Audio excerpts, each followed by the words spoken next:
Hello my dear loving students, केमती अच्छो पिले भल अच्छ। अनन्या मैम का क्लासेस को ढेर सारा स्वागत। पिला माने मु तमर नरेंद्र विवेकानंद चैप्टर टी पढ़ौली आ दुईटा वीडियो अपलोड करिछि देखिछ। जदि देखिन ताहले मो चैनल ले जाइकी देखि नबो, नले मो डिस्क्रिप्शन में लिंक भी दे दोची, तमे सेठु जाइकी भी देखि नबो हैला। नहले नरेंद्र विवेकानंद @अनन्या मैम क्लासेस मारले भी तमर आसीज। ठीक अच्छे, देख आमे विषय भीतर को एबे जीवा हैला। आ पिले वीडियो स्टार्ट करबा आगु कहि रखे, जदि मो वीडियो तुमन को भल लागुची ताले प्लीज प्लीज प्लीज मो चैनल को सब्सक्राइब करिवो, बेल आइकन प्रेस कर देबो, ताकि जो भी वीडियो मु तुम क्लास रे अपलोड करे तार नोटिफिकेशन तुमन को आसी जीवो हैला। आउ सांग मानक सहित शेयर करो, लाइक करो, कमेंट भी करो कि पढ़ा पढ़ी तुमको केमती लागुची। आ एनी डाउट थिले भी मते कमेंट बॉक्स रे तुमन पचारि पारिबो। ठीक अछि, ओके चलो देखिबा एबे विषय भीतर को जीवा हैला। तो पूर्व क्लास न देखले तो तुम्हें बिल्कुल भी बुझी पारिबनी। बहुत ही टिपिकल चैप्टर अच्छी जे नरेंद्र कौन कले ना जो पूरा दुनिया भारत वर्ष से पदयात्रा रे बुलिले, बहुत लोगों को देखिले, लोगों दुख दुर्दशा भोक पेट जो भोकिला पेट सब देखिले, से बहुत मर्माहत हेले देखिकी एवं किसी न करि परिवार असहायतार से कौन कले ना जंगल आड़ को चलिले, जाकि कहले मु आज मरीजी मते बाघ खाई जाओ हैला। तो सी सतु सत जंगल भीतर को गले, बाघर सहित सामना भी तांकर हैला, किंतु बाघ तांको देखिकी भी आड़े देख चलीगला, बाघ तांको खाइलानी। माने केमितिया लोक से देख जे तांको बाघ सामना पड़ले भी बाघ तांको इग्नोर करी चलीगला, जे एते महान लोक आको के खाइबो खाइलानी, बुझिला। तो आमे सेठी थिले। ओके देख, मनुष्य प्रति उदार और सहनशील दृष्टिकोण गढ़िबारे परिव्राजक सन्यासी एपरी असाधारण अभिज्ञता साहाय्य करिथिला हैला। मनुष्य प्रति गोटे उदार मनोवृत्ति पोषण करवा, सहनशीलता मनोवृत्ति पोषण करवा दृष्टिकोण गढ़िबारे परिव्राजक सन्यासी जो बुलाबुली करथिबा जो सन्यासी एपरी असाधारण अभिज्ञता मान सब असाधारण अभिज्ञता जो सन्यासी मानकर अछि, यह अनेक परिमाण रे साहाय्य कला। उच्च आदर्श और शुद्धपूत जीवन स्खलन नरेंद्र सह्य करि पारु नथिले हैला। कौन है ना उच्च आदर्श आ शुद्धपूत जीवन जो मैंने तांकर जो महान आदर्श थिला एवं सब बड़े नीट एंड क्लीन जीवन जो एकदम शुद्ध पवित्र जीवन से बंचुले, आथिर जदि किसी स्खलन माने किसी खराब जिनस जदि आसे ताकू नरेंद्र सह्य करि पारु नथिले। किंतु मनीष को देखिला परे से संवेदनशील और उदार हेले। जेतेबेले से मनीषर दुख दुर्दशा सब देखिले, अभाव अनाटन देखिले, ताको मन में उदारता भाव जागृत है। राजपुतना रे विवेकानंद खेतरी महाराज आतिथ्य ग्रहण करते। दिनकर कथा जे राजपुतना रे विवेकानंद कोठी ना खेतरी महाराज जने तांको पाखरे से आतिथ्य ग्रहण करथांती। तांको संबर्धना जणेबा को गोटे उत्सवर आयोजन होता है। विवेकानंद को संबर्धित करबा पई बा संबर्धना देबा पई सेठारे बहुत बड़ आयोजन व्यवस्था करा जाई थाए।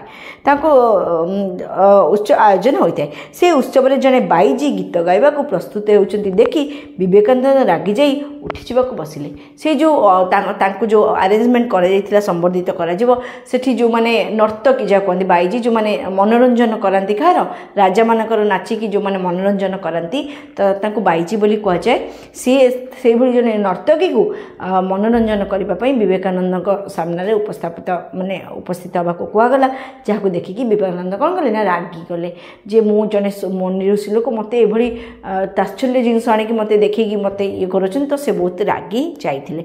सन्यासी मनोभाव बाईजी को अछबा रहिलानी। सन्यासी ये जो मनोभाव जे से घृणा प्रकाश करुछन एभली आचरण रे, तो से बाईजी मध्य अनुभव कले। से मीरा भजन रु सुर धरले। से कौन कले ना कौन आजे बाजे गीत रे न नाचिकी बा न गीत गायकी से मीरा भजन कृष्णकर जो माने भावपूर्ण कृष्ण प्रति जो भावपूर्ण मीरा भजन रे से गीत आरंभ कले। प्रभु मेरा अवगुण चित्त न धरो, समदर्शी हे नाम तुम्हारो, चाहे तो पार करो हैला। ए गीतटा से गायकी आरंभ कले। मधुर आवेगपूर्ण कंठरे बाईजी संगीत विवेकानंद को ऊपर गभीर रेखापात कला। जो मधुर आवेगपूर्ण कंठरे माने भाव विवलित कंठरे जो गीत से परिवेशन बाईजी करथिले कार विवेकानंद को सामने, से तांका हृदय को छुईला, हृदय को गभीर रेखापात कला। ए घटनाटी तांका भितर एते एक बड़ परिवर्तन सूत्रपात करथिला कहले अत्युक्ति हेबनी। ए जो घटनाटी जे जने बाईजी हे से मीरा भजन गाई अन्य को माने माने आमोदित करुछंती ए घटना ताका हृदय रे छाप पड़ीगला एवं यह जीवन को बदल देइथिला। स्वामीजी ताका शिष्य मान को एकाधिक बार उक्त बाईजींकर प्रसंग कहते जो मैंने शिष्य अच्छा बाईजींकर जो आचरण विषय से कहते। घटनाटी घटवार अनेक वर्ष पर भगिनी निवेदिता नैनीताल स्वामीजी प्रथम करी यह शुणा पाइले है। घटना घटवार बहुत वर्ष बीती जाता से नैनीताल जाते किए स्वामीजी जाते सेठी जड़े भगिनी थे भगिनी जो मैंने शिष्य तो नियंती तांको भगिनी बोली कह जाए है ना से झीटी ना होती निवेदिता भगिनी निवेदिता बाईजींकर ए कहानी शुणिले काटू विवेकानंद ठार शुणिले पाइले। विवेकानंद केतेक गुरु भ्राता और शिष्यों सहित नैनीताल जाता किसी गुरु भाई और शिष्य सहित से नैनीताल जाता। नैनी सरोवर निकट में दुई जन रमणी निवेदिता और तांकर सहयात्री को भेटी आलाप करते है। जड़े स्त्री रमणी माने स्त्री लोक बा झील जहाँ भी सी कौन कले ना नैनीताल जो गोटे नैनीताल कौन ना गोटे सरोवर कूल नैनीताल माने कौन जान पिला नैन माने 9टा ताल ताल माने ह्रद 9टा झील अच्छी से लगी से जगार ना ही नैनीताल है। तो नैनीताल से गोटे सरोवर कूल दुई जन रमणी देखाई निवेदिता और सहयात्री जड़े से भेटिकी आलप गपसप करते जना पड़ा जे रमणी दुहे बाईजी थे। से जो रमणी दुई जन से होती कौन ना से गीत गाती राज दरबार गीत गाती। स्वामीजी को बेढ़ी लोके भाविले जे एक कथा जानिला परे स्वामीजी दुही को तड़ीदेवे। जो स्वामीजी दरबार ना जो मैंने अन्य मैंने सब थे से भाविले गोटे बाईजी को थोड़ी ना स्वामीजी शिष्य करेंगे सी कथा जाणीगला कौन से तड़ीदेवे सी आ शिष्य करेंगे ना मात्र से तड़वा को अस्वीकार कर उपस्थित जनता मध्य गोटे आलोटन खेलीगला है। सी कि तड़वा को मना करदे कहले जहाँ भी सी बाईजी हेले भी सी भी मनीष तार भी ईश्वर भक्ति कर अधिकार अच्छी तेणु से अधिकार मुझे वंचित करें ना कही जो पाख आखिर जो मैंने भी थे से विरोध करने को लगिले। से ही दिन स्वामीजी निवेदिता को खेतरी बाईजी कथा कही है। खेतरी रे जो बाईजी कथा उठी माने से जो गीत गाई मीरा गीत तो से से बाईजी कथा निवेदिता को से कहले। दक्षिणेश्वर और पर बराहनगर गुरु भाई मैंने नरेन को भल भाव चिन्ही थे।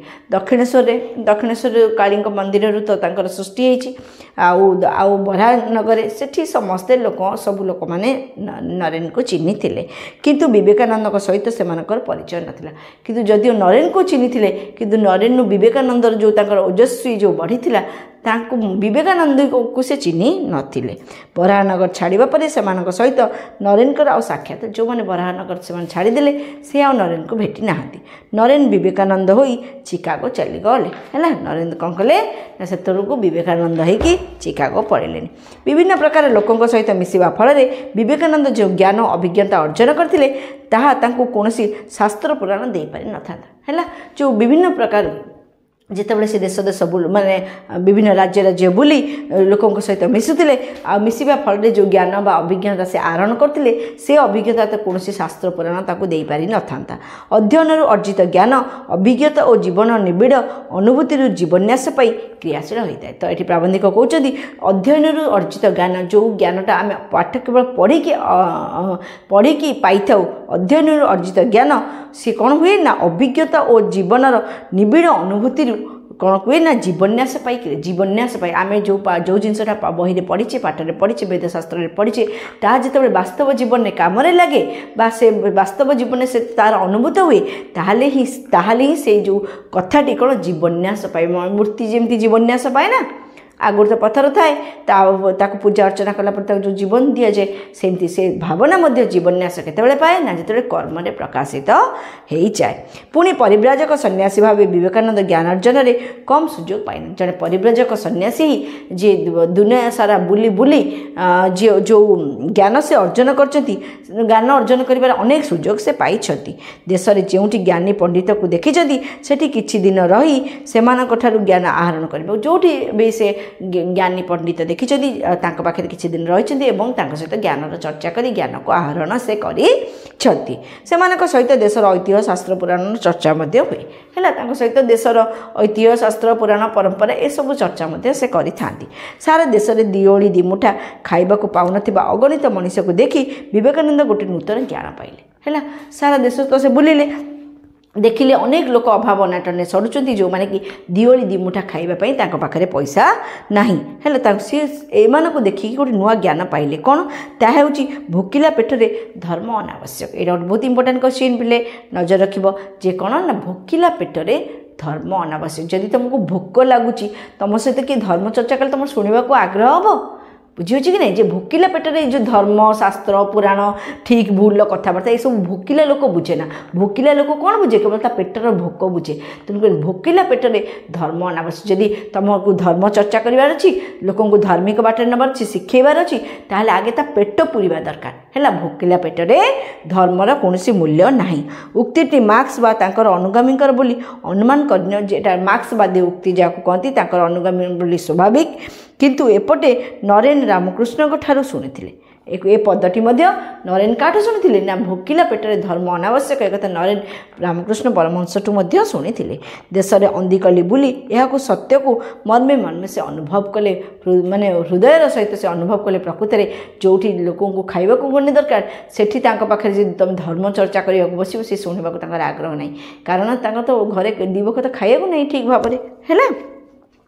से ठीक कले दरिद्र नारायण सेवा ही सन्यासीर यथार्थ व्रत है। से चिंता कले ना मु ए धर्म चर्चा क्या सहित करी ना मु केवल दरिद्र नारायण सेवा करी एवं दरिद्रता केमी उपशम हो दी बखत गंडे ठीक रे मनीषटे खाई पीकी बंची पार से मु चेष्टा करी।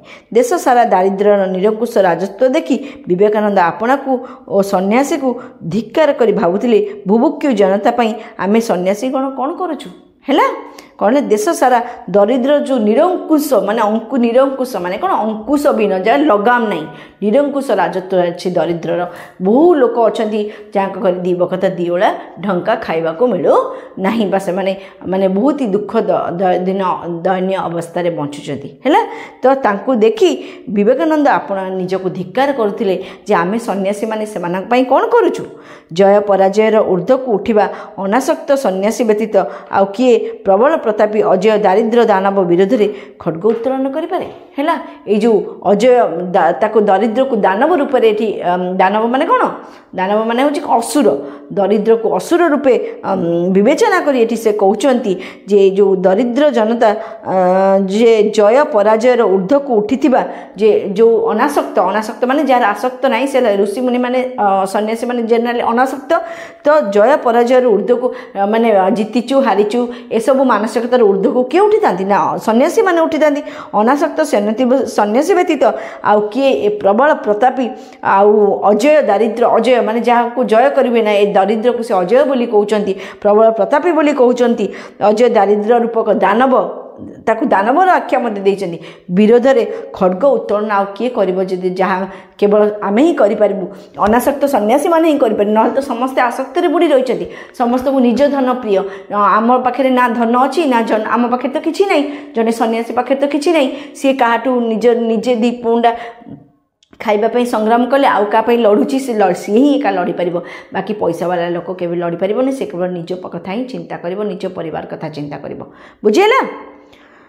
जुग जुग धरी सिंहासन में अधिष्ठित प्रतापी सम्राट को विरुद्ध में संग्राम फलाफल को निजर शौर्य वीर द्वारा न मापी सुप्त जातिर शक्ति कर दिव्य द्रष्टा सन्यासी व्यतीत आउ किए रणदुंदुबी बजाई युद्ध डाकरा दे पारे बुझेगा।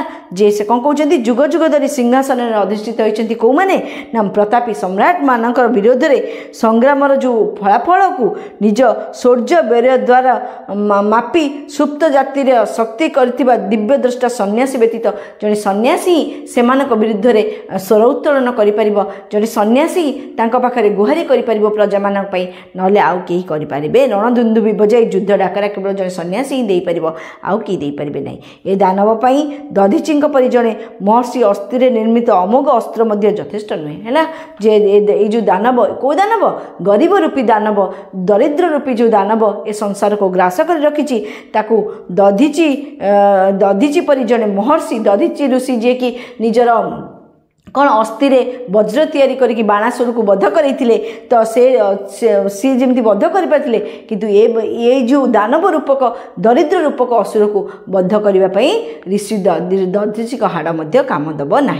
मनुष्यर दीर्घश्वास और अश्रु शत्रु संहार अस्त्र निर्माण मंत्र जानिथिबा तरुण सन्यासी प्रतिटी आर्तनाद और प्रतिबुंदा अश्रु को संग्रह करी तांका विशाल हृदय रे संचि रखिया पई आकुमारी हिमाचल पदब्रजरे बुलिथिले हैला कौन है ये कौन कहते लेखक कहते जे मनुष्यर दीर्घश्वास और अश्रु को संहार अस्त्र निर्माण करी है मनुष्यर जो दीर्घश्वास मनीष मारुची है से आउ तार जो अश्रु बोही चली माने भोक उपास छटपटे ताकू ही अस्त्र करी जड़े सन्यासी कौन कले तरुण सन्यासी तांकर आर्तनाद को उपलब्धि करी से माने हिमालय यात्रा कले प्रत्येक जगार बुलवाक लगिले लोकंकर परिस्थिति को अनुध्यान करने को लगिले कौन कले तार समाधान से कथा चिंता करने को लगिले है प्रतिबुंद अश्रु को संग्रह करी तांको विशाल हृदय किए ना विवेकानंद तांको विशाल हृदय संचि रखापी अकुमारी हिमाचल पदब्रज हिमाचल पर्यंत से कौन पदब्रज पादरे बुली जावाक चलिले यात्रा आरंभ होइतिला कोठु ना बराहनगर जो बराहनगर तांकर माने रहणीर स्थान थिला सेठु से यात्रा आरंभ करथिले केउठी जाई राजपुताना जयपुर आजमेर सेठारु पुनी जूनागढ़ पोरबंदर द्वारका बॉम्बे पुना ए सबु जगह को से जाइथिले शेषरे विवेकानंद जाकी कोडी पहुंचथिले ना दक्षिण रे पहुंचथिले सारा देश रे अचिन्ना सन्यासी अनेक गुणमुग्ध बंधु सहकर्मी अनुगत शिष्य सृष्टि करथिले मध्य मद्रास से तांको प्रभाव विशेष भाव अनुभूत हेतिला हला बाटरे जेबे जेबे जाइचंती से निजर गुण रे अन्य को आकर्षित करिचंती अनेक शिष्य मध्य बनैचंती ए चिन्ह जने सन्यासी को से तो घूरी बुलुचंती तो लोक तांको बाहबाई दउचंती प्रशंसा दउचंती तांको आडको लोक अट्रैक्ट होउचंती एवं से मध्य कोन करचंती ना अनेक बंधु सहकर्मी अनुगत्य सृष्टि करि चलिचंती एवं जोटा कि तार विशेष प्रभाव कोठी ना मद्रास रे जोटा कि एबेर चेन्नई अछि सेठी अनुभूत होइतिला युद्ध घोषणा करबा पूर्व छत्रपति सन्यासी बेसरे तांकर युद्ध मान को ठाब करिगले हैला युद्ध घोषणा जो युद्धं देई डाकरा सन्यासी विवेकानंद देबे बोली जो युद्ध घोषणा करने पूर्व ये जो दरिद्र नाशन युद्ध जो घोषणा संसार दरिद्र को निवारण करने से जो युद्ध घोषणा करेंगे से युद्धरु से बाट दे कौ मान को निज युद्ध सामिल करेंगे कौ मैंने योद्धा हे से कथा से कौन ठाब करने को ठाब कर चलिए धनी राजा महाराजा बड़ बड़ पंडित मानू आरंभ कर साधारण जनता मध्य अनुरक्त सैनिक माने यही छद्मवेशी छत्रपति कि एक रहस्यमय इशारा पाई आदेश को अपेक्षा कर रही है जो कि गोटे रहस्यमय आसरा प्राबंधिक कहते जे गोटे रहस्य धनी धनी राजा ठारू आरंभ करी बड़ बड़ पंडित माने मध्य से माने एभली भाव कौन है बसीभूत हेले जो जो नरेन को कथारे बा विवेकानंद को कथारे से माने अपेक्षा करी रहिले जे अनुरक्त सैनिक माने से जो से मान को सैनिक बोली प्राबंधिक कहते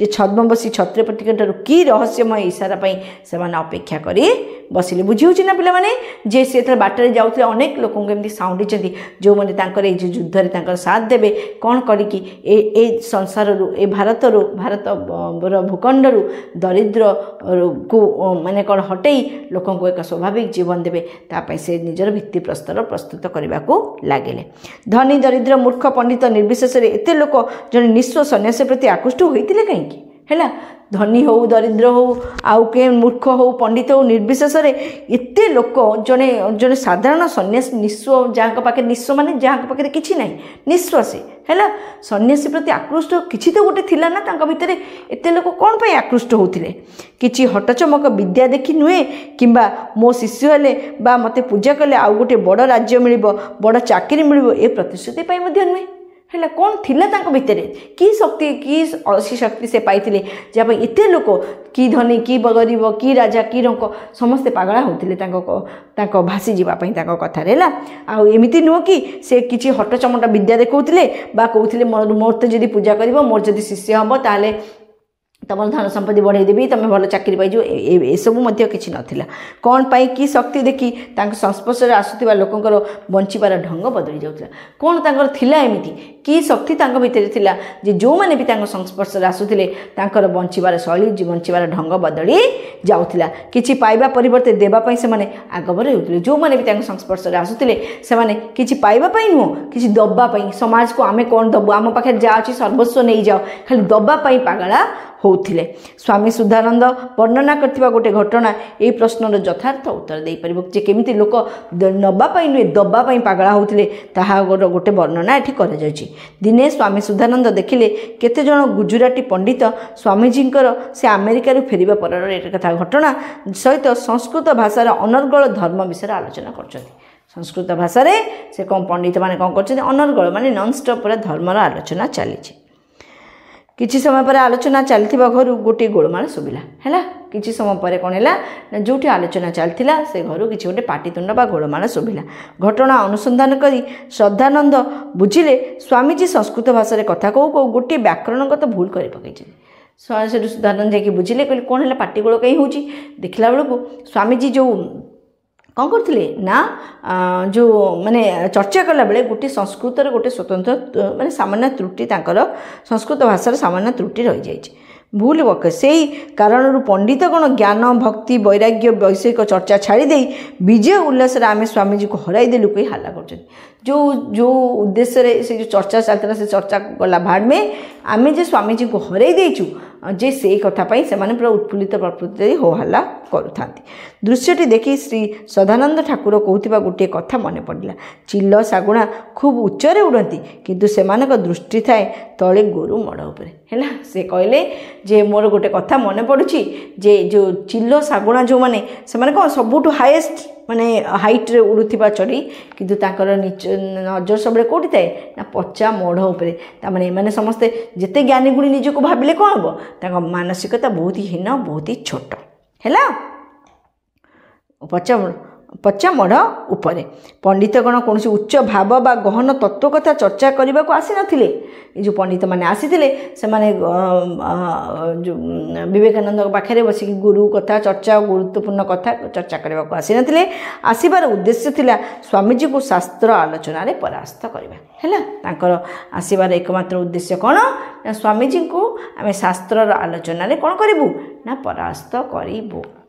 पिला बुझेला पिला माने आज पई एतिकी थाउ आमे आउ गोटे पीरियड रे गोटे क्लास रे आमे सब जाक चैप्टर को सारबा ठीक अछि पिले आज पई एतिकी। आउ जदि तुम मानकु मो वीडियो सतरे भल लागुताय ताले प्लीज मो चैनल को सब्सक्राइब करिवो बेल आइकन प्रेस कर दबो ताकि मु जो भी वीडियो अपलोड करी तार नोटिफिकेशन तुम मानकु आसी जिवो। आउ चैनल को माने ना सॉरी वीडियो को लाइक करो सांग मानक सहित शेयर करो आ कमेंट भी करो तुमको पढ़ापढ़ी केमती लागुची ठीक अछि। Thank you bye bye.